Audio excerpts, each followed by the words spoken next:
좀 깎아보시지. 협상은 어느 특별한 순간에 필요한 게 아니고 생활 속에서 맞아요. 실전처럼 네. 이루어져야 된다고 생각해요. 맞아요. 안녕하세요. 살아있는 책 읽기 산책입니다. 그림책 다시 보기 9번째 시간 2부인데요. 오늘은 유쾌하고 재미있는 탁탁톡톡 음매 저서가 편지를 쓴대요로 이야기 나눠볼까 합니다. 이 책은 퍼블리셔스 위클리에서 가장 재미있는 그림책으로 선정되기도 했는데요. 이 책을 어떻게 읽었어요? 저는 네. 이 책의 제목을 검색을 넣어봤더니 그 제목에 저수라는 단어가 들어가서 그런지 청소년에게 유해한 결론을 제한 내용입니다 라고 나와가지고 네. 빵 터졌어요. 네. 그리고 이게 설정 자체가 네. 젖소가 타자를 친다는 거 네. 그냥 기발한 아이디어였고요. 네. 근데 타자를 쓰는데 그게 연애 편지가 아니고 파업을 하면서 농장주에게 네. 자신의 요구사항을 얘기하는 것들 네. 그것도 되게 재밌었고 그래서 읽는 내내 되게 흥미로웠던 것 같아요. 아, 네. 저는 그게 이야기가 이렇게 전개되면서 이렇게 가다 나중에 어떻게 끝나지 막 이렇게 했는데 나중에 우리가 다이빙 때 만들어달라고 해서 깜짝 놀랐어요. 아, 예. 결국 협상은 또 협상을 이렇게 나누구나. 그 네. 부분이 참 재밌었어요. 그러니까 왜 무거울 수 있는 내용을 네. 이렇게 동화적으로 표현해서 네. 가볍게 이렇게 접근을 잘한 것 같아요. 예. 젖소들과 농장주의 그 편지를 이렇게 오가는 편지를 보면서 나도 모르게 어떻게 될까? 막 이렇게 결론이 되게 궁금한 거예요. 맞아요. 그런 와중에 그 젖소들이 이렇게 편지를 쓰면서 타자기를 드릴 테니 담요를 주세요. 라고 이 편지를 쓰는 부분에서 굉장히 감탄스러웠어요. 아, 이렇게도 할 수 있구나. 이 책에서는 그 농장주 입장과 이 저수주 입장이 나름대로 다 일리가 있다고 생각을 해요. 만약 어느 한쪽을 이렇게 지지해야 된다면 어느 쪽을 지지하시겠어요? 저는 저서쪽 입장을 지지합니다. 네. 저는 농장주의 입장을 지지해요. 예, 좋아요. 이야기 한번 들어볼게요. 네네. 왜 저서쪽 입장을 지지하냐면요. 네. 젖소가 요즘에는 일하는 사람들의 복지가 계속 향상이 되고 있잖아요. 네. 근데 그 이유는 공동의 이익을 위해서예요. 아, 네. 왜냐면 젖소가 만약 일을 밤에 추워서 잠을 못 자잖아요. 네. 그러면 양질의 좋은 우유를 낼 수가 없어요. 그럴 수 있죠. 그렇기 때문에 젖소가 복지가 좋아져야 그리고 밤에 잠을 푹 자야 네. 양질의 고급 우유를 생산할 수 있고 네. 그러면 서로 공동의 이익이 커지는 거잖아요. 네네. 그러니까 젖소 측의 입장을 좀 들어줘야 된다. 아, 그렇구나. 전체적인 이익을 위해서라도 저수 측 입장을 들어야 된다. 네. 예, 그럼 이번에는 농장주. 농장주. 예. 농장주 입장에서는 네. 참 어이없는 일입니다. 네.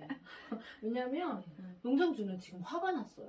그러죠. 예. 아니 젖소가 우유를 안 주고 네. 닭이 이렇게 네. 알을 안 낳다니 이게 말이나 되는 소리입니까? 네. 적반하장도 있는 소리. 왜 그럴 수 있어요. 이제까지 누구 덕에 편안하게 농장에서 네. 살았는데 네, 맞아요. 춥다니까요 밤에. 때 되면 밥 주고 물 주고 잘 키워놨더니 네, 맞아요. 맞아요. 딴소리 하는 거잖아요. 아, 네. 근데 여기서 되게 아까 초리가 말했듯이 네. 사실 지금 시대가 많이 변했어요. 아, 네. 농장주도 그걸 알아야 돼요. 네. 젖소나 암탉은 기계가 아니고 노예가 아니에요. 그러죠. 이게 그러니까 유연하게 노동시장이 변하고 있다는 거를 인지를 해야 돼요. 네. 왔다 갔다 하시는데. 그렇지만 농장주의 입장입니다. 제가. 네. 맞아요. 각자의 입장은 틀린 것이 아니라 다른 것이라고 생각해요. 서로 다른 입장만 계속 주장한다면 갈등은 깊어지고 결국 얻는 게 서로 없을 것 같아요.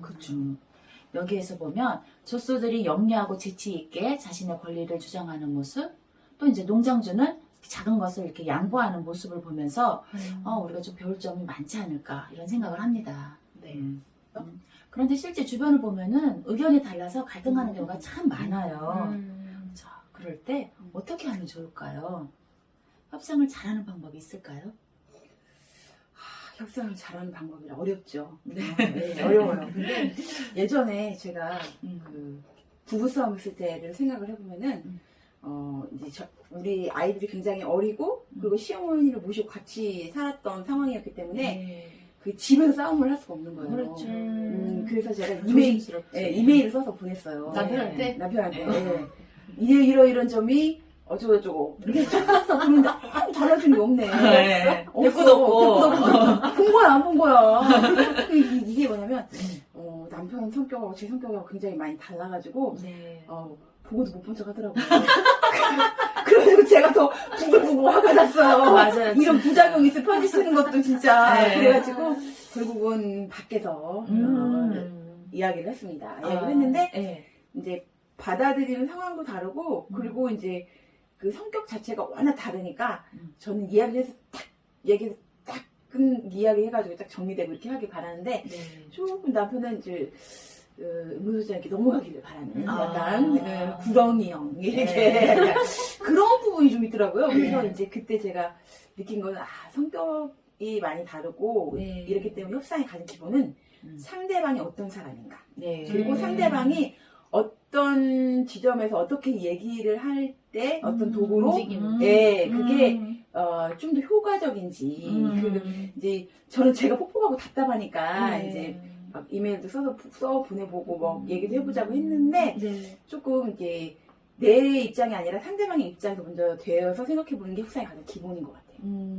내 방식대로 이렇게 하는 것보다는 상대방이 받아들일 수 있는 그렇죠. 그런 방식으로 접근하는 것이 중요하다. 예, 맞아요. 네. 네, 좋습니다. 예, 하루는요.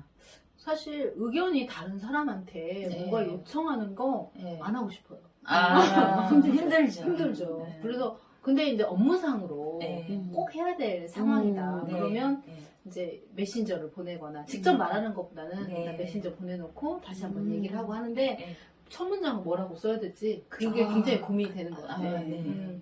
근데 이제 저 같은 경우에는 이제 뭔가 부탁을 할 때 이 일이 그렇게 어려운 일이 아니다. 그리고 이 일을 함으로써 당신에게는 어떠어떠한 이익이 갈 것이다. 이런 걸 좀 첫 부분에 짚어주는 것 같아요. 네. 예를 들어서 지금 젖소들이 농장주인데 편지를 썼잖아요. 그러죠. 그래서 처음에 너무 너무 춥다. 그래서 전기 담요를 달라. 네. 이렇게 말했잖아요. 근데 저 같으면 이렇게 편지를 쓸 때 그렇게 안 쓰거든요. 주인님, 너무 추워서 다음날 우유가 안 나온다. 이렇게. 또 암탉들 같은 경우는 밤에 너무 추워서 잠을 못 자면 다음날 알을 낳을 수 없다. 이렇게 네. 얘기를 했다면은 네. 농장주가 어떻게 했을까요? 바로 전기 담요를 사주지 않았을까. 그렇게 저는 생각을 합니다. 네, 그렇군요. 의견이 다른 상대한테 부탁을 할 때 상대가 얻을 수 있는 이득에 초점을 맞춰서 그 이야기를 풀어가면은 네네. 잘 될 것이다. 네. 예, 멋지네요. 저 같은 경우에는 저랑 의견이 다른 사람이 이렇게 저한테 안 돼. 라고 말을 했을 때 굉장히 이게 당황하는 스타일인 것 같아요. 예를 들면 전에 제가 이제 중고거래에서 물건을 하나 이렇게 구입한 적이 있는데 정말 마음에 드는 물건을 구입해서 사려고 하니까 그 사람이 25%를 더 달라고 하는 거예요. 갑자기? 예. 그래서 제가 맞아요. 당황하고 안 사고 싶었는데 네. 마땅히 대안을 못 찾고 이제 그래도 이제 갖고 싶었던 거예요. 그래서 그냥 25% 다 주고 산 적이 있었는데 좀 깎아보시지. 그러니까 지금 이게 쉽지 않아요. 그게 한 5년 된 일인데도 지금 생각해도 좀 한심하고 내가 왜 그때 협상할 생각을 못했을까? 협상의 능력을 좀 배워야 되지 않을까? 이제 이런 생각을 했었어요. 근데 그래서 저는 협상은 어느 특별한 순간에 필요한 게 아니고 생활 속에서 맞아요. 실전처럼 네. 이루어져야 된다고 맞아요, 생각하거든요. 맞아요. 그런 것 같아요. 그래서 어느 날 갑자기 그런 상황에 맞닥뜨렸을 때 이렇게 후회를 하게 되잖아요. 맞아요. 그걸 적절하게 대처를 못해서, 네. 대처를 하지 못해서 후회돼서 네. 생활 속에서 작은 것부터 협상하는 습관을 들인다면 네. 그렇게 큰 건이 있을 때도 주저하지 않고 자신의 의견을 피력할 수 있는 힘이 생기는 거죠. 그러니까요. 네. 근데 우리가 이제 그 생활 속에서 하려면 뭐가 있냐면 가장 대표적인 게 뭐 물건을 살 때 네. 가격을 깎는 거? 네. 뭐 이런 것들. 아니면 내가 더 할인을 많이 받을 수 있게 요구하는 거. 음. 근데 우리가 이게 문화가 이런 것들이 익숙한 문화가 아니라서 맞아요. 이렇게 막 깎거나 그러면은 창피하게 생각하거나 좀 맞아. 쟤 너무 짠돌이 아니야? 맞아요. 짠순이 아니야? 네. 이렇게 색안경을 끼고 보는 경우가 있거든요. 네. 근데 이런 것들부터 좀 변화를 해야 된다고 생각을 하거든요. 그래서 왜 사는 사람도 기분 좋고 맞아. 파는 사람도 기분 좋은 지점이 분명히 있어요. 네. 그 지점을 찾아서 네. 협상을 할 때 서로에게 다 좋을 수 있다.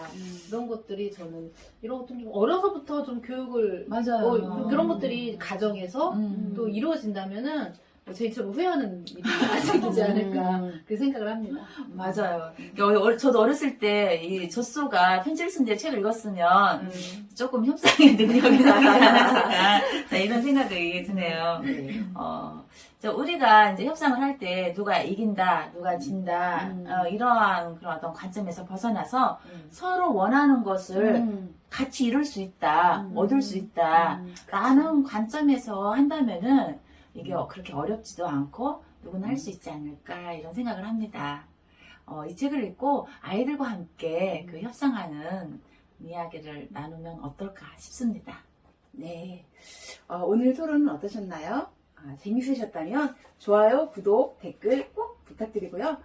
다음 주에는 우리가 코로나 상황을 따라서 굉장히 공간이 달라지고 있어요. 네. 네, 달라지는 부분이 굉장히 많아서 공간의 미래라고 하는 책으로 우리가 사는 공간에 대해서 생각해보는 시간을 갖도록 하겠습니다. 그럼 다음 주에 다시 만나요.